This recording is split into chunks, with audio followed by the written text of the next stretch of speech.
नमस्कार मित्रांनो, श्री स्वामी समर्थ. अवधूत चिंतन श्री गुरुदेव दत्त. नावावरूनच तुम्हाला कळलं असावं की आजचा विषय काय आहे. तरी मी तुम्हाला हिंट देते. मित्रांनो, खरं सांगायला गेलं तर बऱ्याच दिवसापासून, मी तर म्हणेन काही महिन्यांपासून माझा आणि माझ्या मैत्रिणीमध्ये एक संवाद चालला होता. आम्ही इंस्टाग्रामवर सुद्धा एकमेकींना खूप रील पाठवत होतो. पण हे रील्स नेहमीसारखे जोक्स, कॉमेडी असे काहीच नव्हते. तर हे रील्स होते गिरनार यात्रेचे. खूप महिन्यांपासूनचं प्लॅनिंग होतं की जाऊया जाऊया जाऊया, पण ह्या ना त्या कारणामुळे आमचं सगळं बारगळतच होतं. योग काही येत नव्हता. शेवटी म्हटलं आता काय करावं. एक दिवस मैत्रीण म्हणाली, आता काही असू दे, आपण ठरवलंय, आपण जायचंय. 15 दिवसांच्या तिकीट्स बुक केले. ते कन्फर्मही नव्हते बाय द वे. तर अशा प्रकारे आम्ही गिरनार प्लॅन केलं. कधी जायचं हे ठरलं. 15 दिवसातच पटापट तयारी आटपून आम्ही पुढे प्रस्थान केलं. आता गिरनारचा माझा अनुभव कसा होता हे सांगण्यासाठीचा हा व्हिडिओ आहे. शेवटपर्यंत लक्ष देऊन पहा आणि एन्जॉय करा. आणि हो, तुम्हाला पण हा व्हिडिओ नक्की आवडेल ही मी आशा करते. जय गिरनारी. इतका लॉंग जर्नी, तिकीट सारेसी, कसा प्रवास होणार ही धाकधूक मनात होती. पण कोणतीही परिस्थिती असो, आपण जायचंच हा निश्चय दृढ होता. प्रवासाला सुरुवात केली. दत्त महाराजांनी रात्र होण्यापूर्वीच दृष्टांत दिला. टीसीला आमचा प्रॉब्लेम न सांगताच समजला की काय देव जाणे, पण देव अगदी टीसीच्या रूपात आले अशीच जाणीव झाली. टीसी म्हणाले, इतना दूर का ट्रैवल है, रात भर एक सीट पर दोनों एडजस्ट नहीं हो पाओगी. सीट नंबर 18 देख कर आओ, वहाँ एडजस्ट हो जाएगा, आराम से सो जाना. इतकं बरं वाटलं टीसीचं बोलणं ऐकून. चला, रात्रीचा प्रवास सुखाचा झाला. म्हणतात ना, देवाक काळजी. पहाटे 3:45ला जुनागड स्टेशनला पोहोचलो. स्टेशनवर वर्दळ होतीच. स्टेशनच्या बाहेरूनच डमडमसारखी ऑटो मिळाली. रस्ता एकदम रिकामा. नीरव शांतता काय असते त्याचा अगदी पूर्ण प्रत्यय आला. आमच्या एका मित्राकडून माहिती मिळाली होती. गिरनार पर्वताच्या जवळच खूप आश्रम आहेत, पण त्याने रेकमेंड केल्यानुसार आम्ही गोरखनाथ आश्रमात जायचं ठरवलं. या आश्रमात भक्तांसाठी राहण्याची, खाण्यापिण्याची सोय आहे. अनेक संन्यासी साधू येथे राहतात. आश्रमाच्या बाहेरच फडकत असलेला भगवा ध्वज बघूनच मन अगदी प्रसन्न झालं. सनातन धर्माची शान असलेला भगवा पाहून मनामध्ये एक अभिमानाचं फिलिंग येतं. हाच तो आश्रम ज्याचा परिसर सुद्धा खूप सुंदर आहे. कधी जर गिरनार प्लॅन केलं ना तर या आश्रमामध्ये नक्की राहा.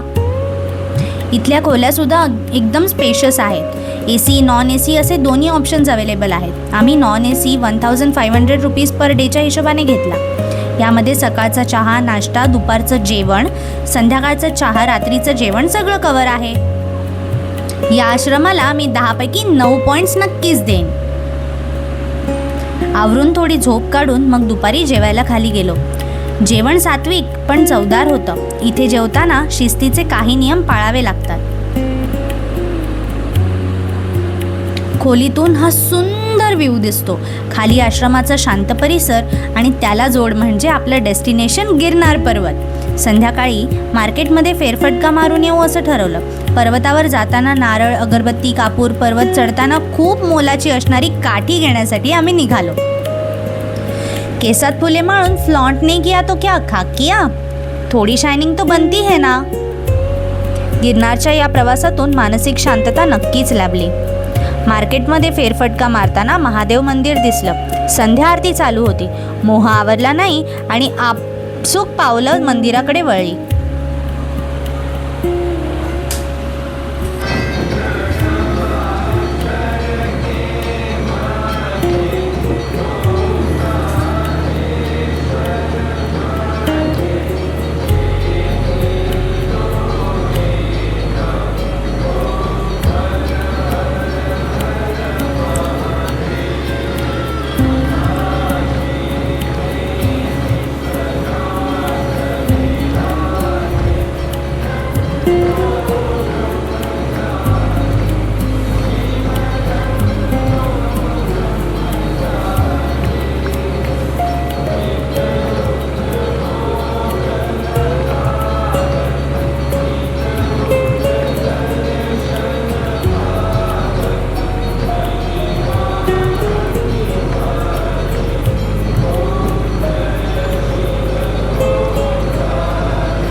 आरती घेऊन मन अगदी प्रसन्न झालं.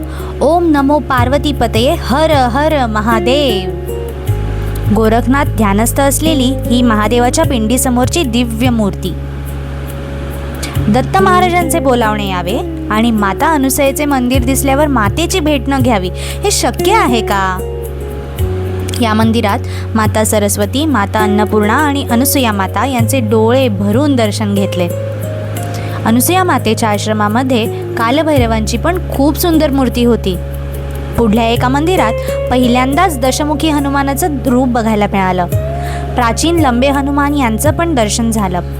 मूर्ती स्वरूप हनुमान इतके गोड होते की त्यांचं करावं तितकं वर्णन कमीच.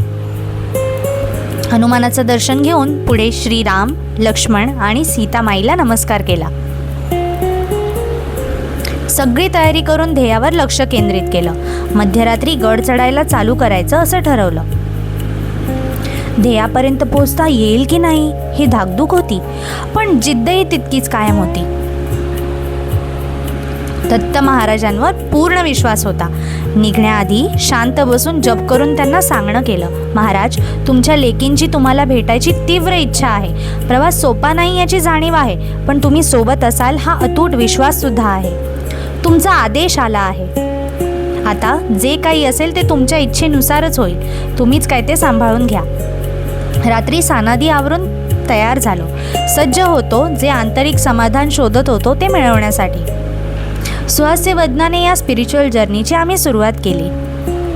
रात्री 2:17 हनुमानाचं दर्शन घेऊन नारळ फोडून कर्पूर आरती करून हनुमंताला सांगणं केलं, बाबा रे, मायबापांना भेटायला चाललोय, त्यासाठी बळ दे. पहिल्या पायरीवर नतमस्तक होऊन त्या पवित्र भूमीचा आशीर्वादही घेतला. बोला जय गिरनारी. अवधूत चिंतन श्री गुरुदेव दत्त. श्री स्वामी समर्थ महाराज की जय. रात्री मजल दर मजल करत अंधारातून चालताना खाली शांत पण चमकणारी सिटी पाहून एक जाणीव झाली. आयुष्यात किती गोष्टींच्या मागे सतत धावत असतो आपण. किती स्पर्धा, किती चढाओढ, सतत काहीतरी सिद्ध करण्यासाठी झटत असतो. एकांत स्थळी शांत बसल्यावर समजतं की अंतिम सुख हे आंतरिक समाधान आहे. भौतिक सुखाची आसक्ती असणं साहजिक आहे, पण स्वतःला उमगणं यासारखं सुख नाही. आयुष्यात इतक्या वर्षात पहिल्यांदाच मी रात्रीचा दिवस होताना अगदी उघड्या डोळ्यांनी पाहिला. वाटेत जैन मंदिर, 5000 पायऱ्यांवर अंबामाता मंदिर आणि साधारण 9000 पायऱ्यांवर गुरु गोरक्षनाथ यांच्या चरण पादुका आहेत. गोरक्षनाथांनी गुरुदेवांची अनेक वर्षे गोरखनाथ शिखरावर तपश्चर्या केली. अधिक मास असताना आपल्या शंकरबाबांचं दर्शन होणं हे अहोभाग्यच. ह्यांच्या आदेशाशिवाय काहीच घडत नाही याची प्रचिती पावलोपावली आली. जिथे प्रत्यक्ष सूर्यनारायण ज्यांच्या भेटीला येतात अशा पवित्र ठिकाणी आपल्यासारख्या पामराला जाण्याचा योग येणं हे नवलच नव्हे का? आकाश ठेंगणे वाटते या म्हणीचा खरा अर्थ गिरनारला आल्यावर समजतो. गिरनारच्या प्रत्येक पायरीवर मीपणा, अहंकार, माज आपली आपोआप साथ सोडतो.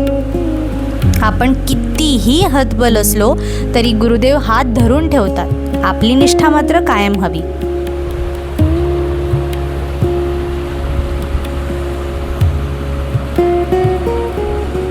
एका ठिकाणी थकून आपण स्थिरावल्यावर नभात पुढे सरकणाऱ्या ढगांना जेव्हा आपण बघतो तेव्हा ते जणू सांगत असतात की हरून जाऊ नकोस, थांबला तो संपला. आणि आपण पुन्हा तेवढ्याच जोमाने पुढे जायला लागतो.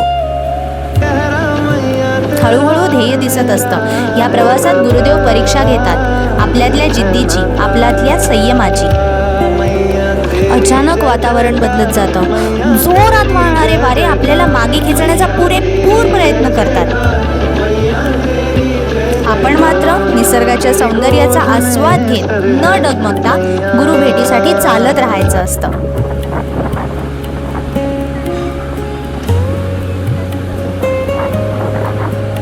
हळूहळू का होईना मालकांच्या दाराशी पोचलो. स्वर्ग काही अंतरावरच होता. दोघींच्या कानात जणू ते गाणं वाजत होतं. नको देवराया अंत आता पाहू, प्राण हा सर्वथा जाऊ पाहे. गुरुभेटीसाठी जीव अगदी कासावीस झालेला. पायऱ्या का संपत नाहीत यासाठी सारख्याच दत्त महाराजांना हक्काने जाब विचारत होते. पण इझिली भेटेल तो देव कुठला? अथक प्रयत्नांनंतर जेव्हा त्यांनी दर्शन दिलं, त्यांचा तो हसरा चेहरा पाहून डोळ्यात पाणी आणि मनात भावनांचा पूर दाटून आला. जप करत बसण्याचा मोह आवरलाच नाही. हीच माझी पंढरी. मायबापांना भेटून इथेच आयुष्य संपलं तरी चालेल अशी भावना आली. अशक्यप्राय प्रयत्नांना यश देण्याचं काम करणाऱ्या गुरुदेवांना किती आणि कशा प्रकारे कृतार्थता व्यक्त करू हे कळतच नव्हतं. जीवन सार्थकी लागले अशी आरोळी अंतर्मन ठोकत होतं. ओठी फक्त एकच वाक्य, ओम द्राम दत्तात्रेयाय नमः. याचा अर्थ असा की मी भगवान दत्तात्रेयांना नमस्कार करतो आणि त्यांच्या दैवी कृपेची प्रार्थना करतो. दत्त भेटीने सुखावलेले चेहरे. या प्रवासात भेटलेला एक छोटासा मित्र हेवा वाटतो ह्याचं इतकं भाग्य की या पवित्र भूमीवर हा वसलेला आहे. गिरनार पर्वताची पवित्र यात्रा पूर्ण करून परतीच्या मार्गाला लागलो. गोरक्षनाथ शिखर, दत्तात्रेय शिखर आणि त्या दिव्य वातावरणामध्ये प्रत्येक पाऊल हे साधनेसारखे वाटले. हजारो पायऱ्यांचा प्रवास शरीरासाठी आव्हानात्मक असला तरी मनासाठी अत्यंत समाधानकारक ठरला. श्री दत्तगुरूंच्या चरणी नतमस्तक होताना एक वेगळीच कृतार्थता अनुभवली.